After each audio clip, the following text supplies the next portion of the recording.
যে আমি রান্না চাপাবো, তুমি কি দুপুরে খাবে না কি বলছো বলো, সেরকম চালটা নেবো। না না, কিছু করতে হবে না, এখন খাবো না আমি, আমার খিদে নেই কো। ঠিক আছে, তোমরা রান্না করে খেয়ে নাও।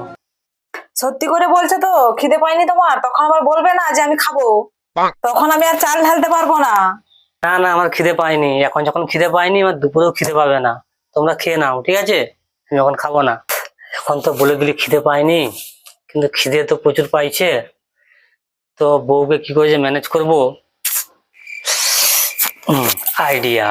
বর্ষা, ও বর্ষা, বলো। শোনো না, একটা কথা বলবো। বলো। তুমি তো জানো আমি বাইরে প্রচুর খাই, এখানে সেখানে হোটেল রেস্টুরেন্টে প্রচুর খাবার খাই। তো ওইখানে মানে তোমার হাতের রান্নাটা যে কত সুন্দর, ওই রকম রান্নাটা আমি ওই হোটেল রেস্টুরেন্টে পাই না, জানো তো। তোমার হাতের রান্নায় জাদু আছে, বুঝলে। আসলে কি বলো তো,